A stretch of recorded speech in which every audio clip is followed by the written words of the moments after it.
do you think, first of all, are you able to put the points of view you expressed today to Tory politicians? And do you think there'll be continuity when there's a change, which is highly likely next year? Yeah, I can't comment obviously. I think there'll be a change in party in power, but whoever's in power next, whichever of the three parties, or some combination, it's clear that these issues are going to be the issues we have to talk about. I suppose, and I might be naive on this, so your point's very well taken.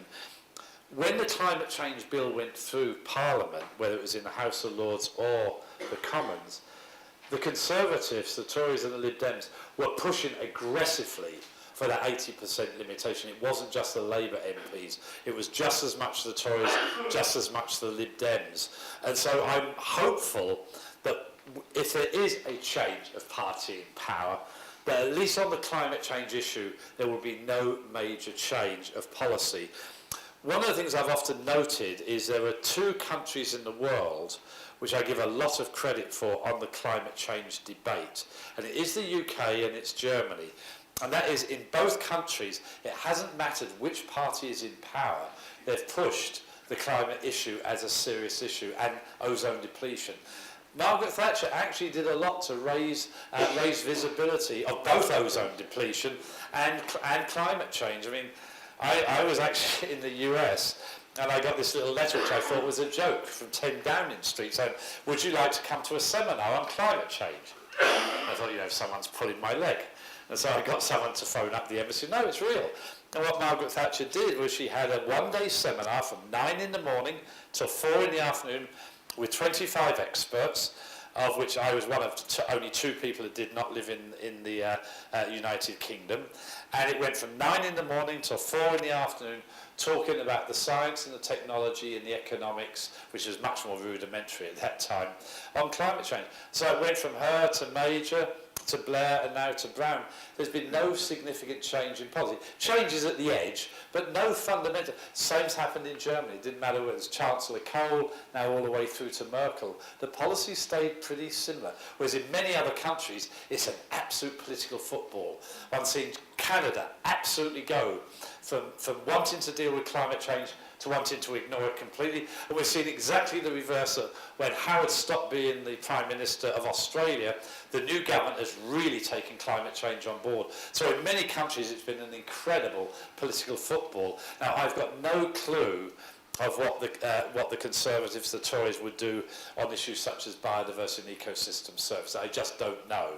My view is my job as a Chief Scientific Advisor at DEFRA is fairly straightforward. It doesn't matter who's in power. My job is simply to tell them what is the evidence, whether it's on climate change, air quality, noise, biodiversity. So to me, it's irrelevant who's in power. My message has to stay 100% the same. What they do with that evidence is a political decision. Thank you. One last question, Steve. Steve Martin. Copenhagen, moving large, are you optimistic or pessimistic?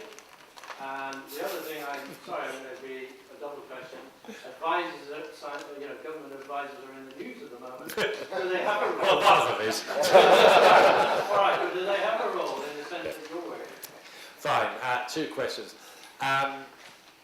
It depends. I mean, I'm definitely not optimistic that there will be a legally binding agreement. In fact, there was a meeting in Barcelona, I think it was only finished last week, and Eva de Boer, the Executive Secretary of the Climate Change Convention, the Secretariat, issued a note which I actually have on my BlackBerry and could actually read out to you, which was a little disappointing. He stated in front of all the NGOs and governments, he felt it was absolutely impossible to have a legally binding agreement in Copenhagen. Therefore, what he was hoping would come out for it would be a politically binding agreement where leaders would sign up to some national objectives, but as he admitted, it had no legal force at all. So the hope was that you could get true political leaders, heads of state, for the last day and a half, that would go on record to commit the US will do this, Europe will do this, Japan will do this, etc. But there is, according to him now, and I think it's been now reiterated by a number of political leaders, there is no chance of a legally binding agreement. But there might be still a hope of a politically binding agreement with then a hard-nosed timetable of when there would be a legally binding agreement, because I think we've demonstrated voluntary measures don't work. You do need a legally binding agreement. So if there was a strong political statement, it's less than I would have hoped for, but if we could get that strong statement, and it will need US leadership to get that strong statement, then Copenhagen could still be a very important step towards what we ultimately need, which is an equitable, legally binding framework for both short and long-term emissions. So I think that that's critical. Role of scientific advisors. They're absolutely critical. I've probably got one of the... I would have to say that, wouldn't I? But I actually work for a Secretary of State who is absolutely superb in Hilary Benn. He actually wants to know what the facts are, from the micro level to the macro level, and how they join to policy. I mean, it's absolutely an incredible pleasure working with him. But when I worked in the White House with Al Gore, he also wanted to know the truth in order to then think through what the policy would be.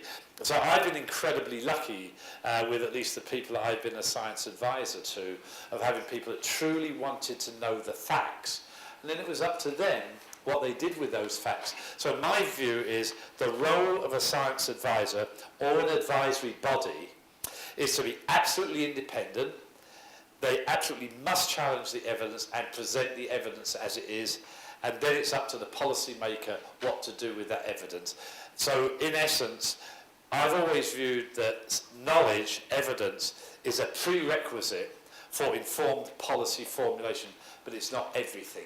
That's why we have politicians reflecting the views of the public. They have to bring other issues in, whether it's employment issues, distributional issues, etc.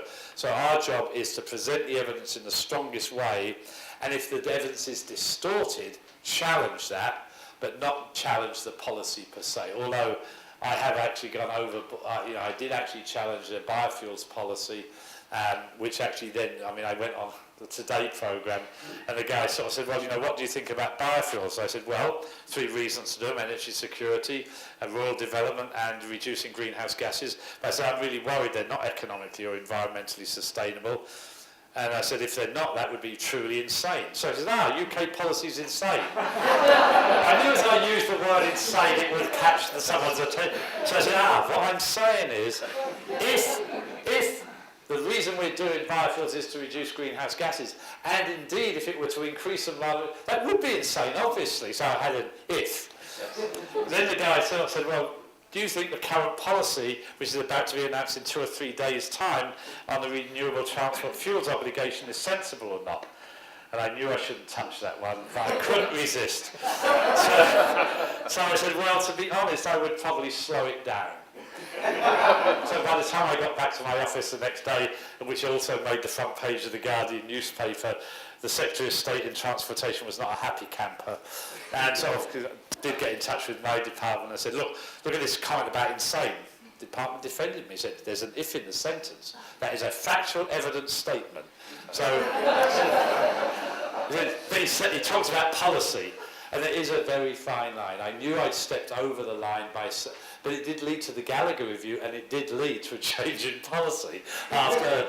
But our job shouldn't be to make policy. That isn't our job. Our job is to inform policy. And I think it works pretty well, to be honest. It's certainly my experience. It works extremely well. And John Beddington brings together routinely, there's now 10 science advisors in different government departments, all departments except for Treasury, as it turns out, which is interesting. And we work together. We ask ourselves, do we all have the same view on pandemic flu? Do we have the same view on food security or climate change? So we know that we're all telling the ministers the very same thing. We also compare notes on where are the big research gaps. How can we work together across departments? And we also meet once every 3 months with heads of all the research councils. So how do we work together with NERC, EPSR, CES? So I actually think it works rather well. Obviously, there was an incident a few weeks ago which sort of brought it into question, but I think it's a pretty good system. Thank you so much. Well, that was